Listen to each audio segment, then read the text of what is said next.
पतितांना पावन करणं हे दैवी तत्व आहे. नाट्यरसिक उल्हास गवस या सदग्रस्तांनी माझ्या कलागुणांचा गौरव करण्यासाठी हे लाखोलाचं पारितोषिक दिले. तुम्हाला काय देता? काय काय पतितांना पावन केलं नसेल तर देव तत्व या विश्वात काय राहणार आहे? तरी पण तू मला आमच्या कर्तव्याची आमच्या वृद्धाची का म्हणून तू आठवण करून दिली? देवा जाणून बुजून नव्हे, पण आज याच्या मुळाशी कारण देखील तसंच आहे. कारण झालेलं दादा स्वर्ग मृत्यू पाताळ तिने त्याला क्षणाक्षणाला तू भ्रमंती करतोय. किंवा कुठं कसं काय चाललंय प्रत्येकाचा क्षेम कुशाल. जर एखादा चुकत असेल योग्य मार्ग त्याला दाखवितोय. सदैव एखादा दुःखाच्या सागरात बुडत असेल तर उपाय त्याला मार्ग दाखवितोय. कारण देवतत्वाचं सत्व आणि तत्व महत्व सज्जनांना मिळावं, सज्जनांचा उद्धार व्हावा हे ब्रीद समाज असताना आज कुठून आलायचं मला? देवा साम्राट मी येऊन येणार तो कुठून? देवा मी आलोय ना तो साम्राट मृत्यू लोकांच्या ठिकाणावर. कारण मृत्यू लोकांच्या ठिकाणी मरत मानव सुखी संसाराने नटले गेले. प्रत्येकाच्या सगळे जाऊन तू जे कुशल घेतोय. पण आमचे भक्त असताना सुद्धा मर्यादेच्या माई आम्हाला तिथेही जाता येत नाही.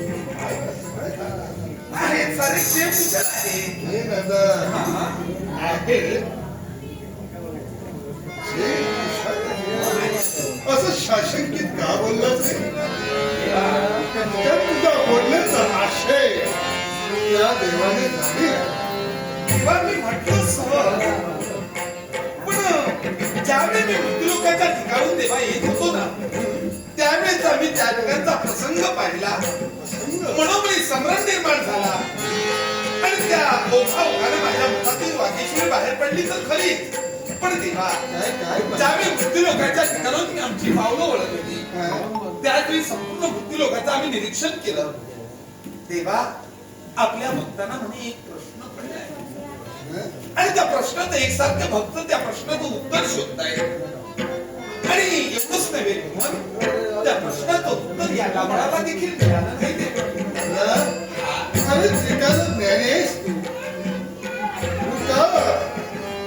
वर्तमान काळ आणि भविष्य हे सारं तुला जाणत असताना सुद्धा त्या प्रश्नाचं उत्तर तुझ्याजवळ नाही. तेव्हा माझ्याजवळ आणि त्या प्रश्नाच्या उत्तरासाठी या देवाजवळ तू आलाय. होई देवा माझा कोण यक्ष प्रश्न आहे सांग. त्या प्रश्नाचं उत्तर मी देईन. तुझ्या मनाचं समाधान करून मग भक्ताला प्रश्नही लहान पण उत्तरही महान. लहान तोडी मोठा घास घेतोय म्हटलं ऐकूया तरी. मग देवा आपण मला सांगा काय देवालयाच्या ठिकाणी जर का देव नसेल देवालयाच्या ठिकाणी जर का देव नसेल तर देवा भक्तांना भक्ती कुणाची करायची देव विश्वासाठी आहे देव अणू रेणू कणा कणात भरून दशा दिशा व्यापून दशांमुळे उरले. सत्य पराच्या ठिकाणी ज्याचं वास्तव्य परमेश्वर या संज्ञेला तो देव पात्र ठरला तो सर्वांसाठी आहे, परंतु प्रत्येकाला त्याचा लाभ व्हायला हवा म्हणून त्याचं दर्शन घडावं, देवाची सेवा त्याच्या हातून घडावी म्हणून गावाच्या ठिकाणी मंदिर उभं केले आणि त्या देव गाभाऱ्यात देवताची मूर्ती स्थापन केली गेली. त्याच मूर्तीत देव औषरूपाने वास करते. मग देवालय जर देवासाठी असेल तर देव नसेल असं कोण म्हणतोय? देवा मी नाही म्हणत, पण देवा आपण मला सांगावं, तुम्हा देवतांचा महिमा कुणी वाढविला? अरे भक्ताने, तुम्हा देवतांचं पूजन कुणी केलं? अरे देवाचं पूजन भक्त राजाने. देवा ते भक्त आणि भक्ता देव हे नातं जगाच्या आश्रमात असू नये. युगायुगाच्या ठाई देव आणि भक्त यांचं नातं अद्वितीय आहे आणि ते टिकविण्यासाठी हा तुझा देव भूतलाच्या ठिकाणी मरत मानवाच्या योनी मानवी देहाने दर्दी तटण्याने नटलाय.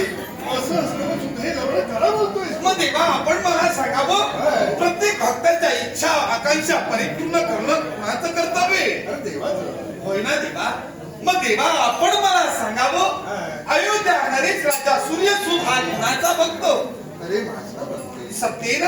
अयोध्येचा वैभव संपन्न राज्य घडण्याचा जन्म झाला. न्यायाचा तारा तू ज्याने हाती घेतला सकल जनवासीने जरी पवित्र न्यायदान केले. शुद्ध अंतर्गत पवित्र भावना निस्वार्थ बुद्धीने तो जनसेवा करतोय. जनसेवा ही ईश्वर सेवा असते आणि तोच राजकर्ता माझं हे दृष्ट करते. वा देवा, समजूत आल्या दिनापासून त्यातून तुझं नाव घेतल्याशिवाय अन्नाचा कण किंवा पाण्याचा थेंब देखील भक्षण केला नाही आणि आज त्या भक्तावर एवढं मोठं होई देवा. आज तो दुःखाच्या लोटांगणात लोळतोय देवा. का तर काही लोटला गेले सत्य आणि हे तू पाहिलंस हा देवा. त्याचं तुला आश्चर्य होय वाटलं देवा. आणि म्हणून तू इथं आलाय. विधी लिखित आहे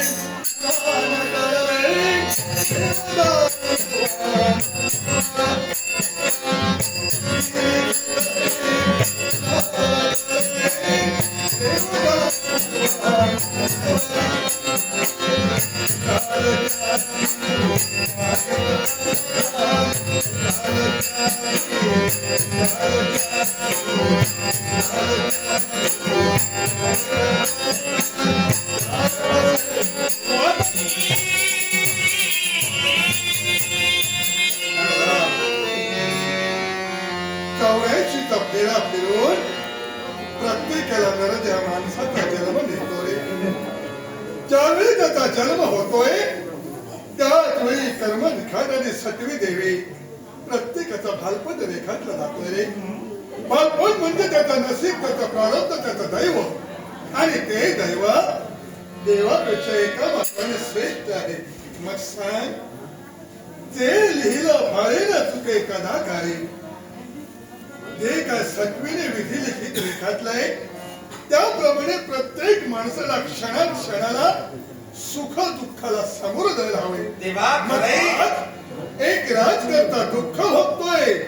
अरे कुणी सांगितलं तुला लबाडा? देवा वैभव संपन्न घराण्यात जन्माला राजाला दुःख नाही. दुःख काही गरिबांनी भोगायला. देवा सत्य तिच्या मुखातील वाणी मी असत्य म्हणत नाही. नियतीचा न्याय आणि काळाचा कायदा काय सांगतोय? गरीब श्रीमंत स्त्रिया पुरुष लंगडा पांगडा आंधळा बहिरा नाही रे कुणाला न्यायात चुकलेला. देवा मी म्हणतच नाही. आज विधीचा विधिलेख खोडण्याचा अधिकार कुणाला नाही. देव असेल, दानव असेल, मानव कुणीही असू दे. पण देवा विधीच्या विधिलेखात रेखाटला नसताना एखाद्यानं कपटाचं आचरण करून त्या राजकर्त्याला जर का दुःख भोगायला लावलं तर देवा काय? हा जे घडलंय राजा दुःख भोगतोय ते विधीच्या विधानाने नव्हे, त्याच्या नशिबाचे भोग नव्हे.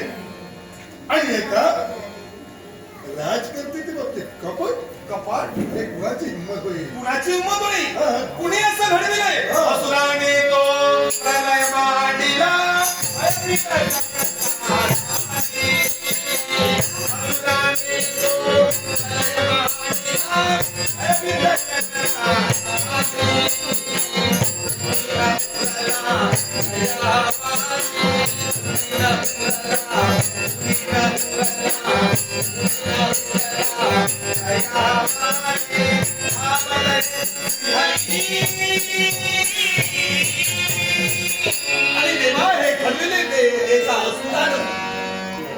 नाव त्याचं क्रोधासूर.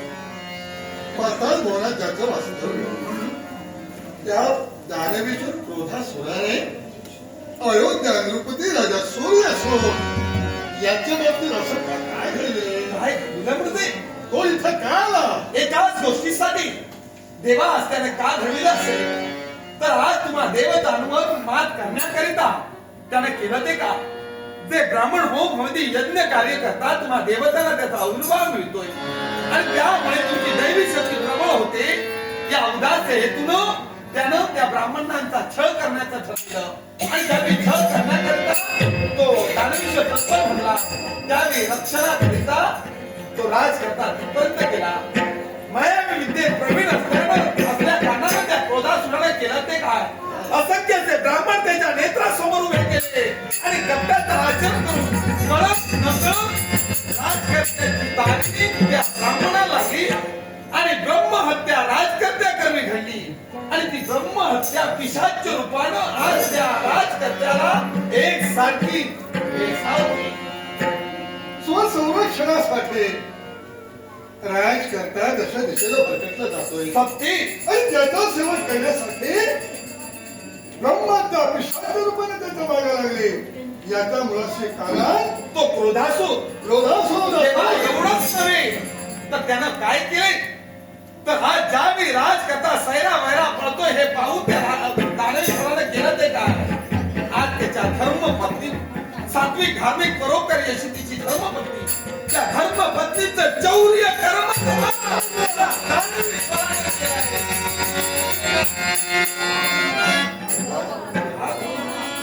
देवाची दैवी लीला नाही कुणाला कळली आणि देवाची दैवी लीला ज्याने कळली तो देव तत्वात विलीन झाला.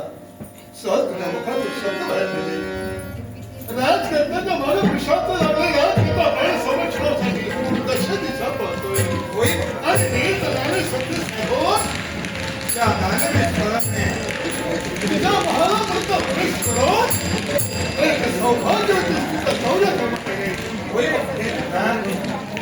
मात्र तिथे परम पुण्याने काही कोण झालेली नाही. वाचून तरी आपल्या बाल बापाने मदत केली नाही आणि पतीमध्ये परम पुण्य तिथं श्रेष्ठ पतीमध्ये पुण्याई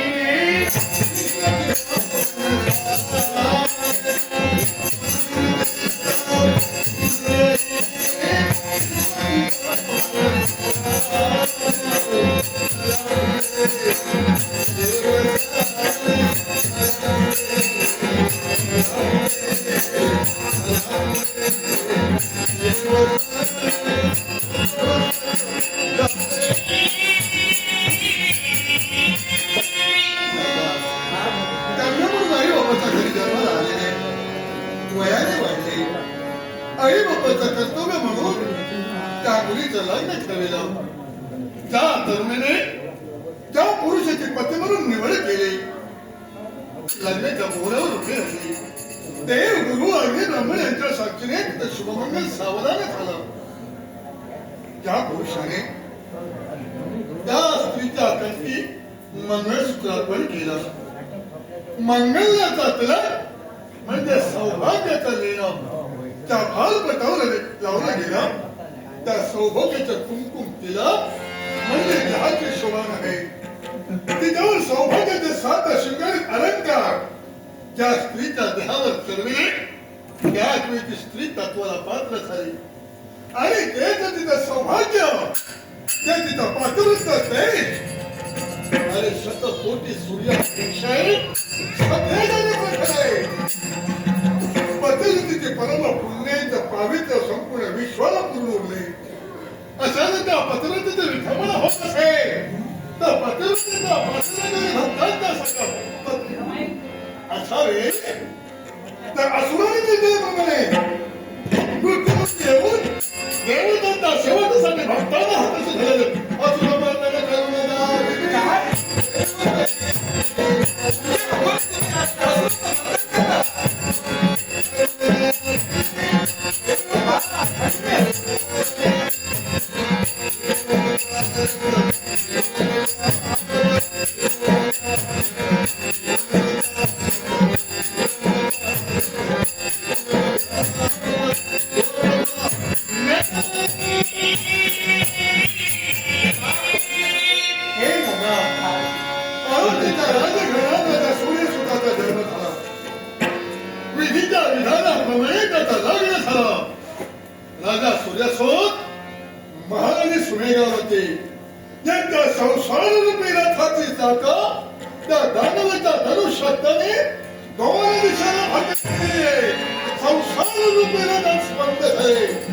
महादेव ज्यावेळेचा संसार रुपीला झाला ही तुटलेली दोन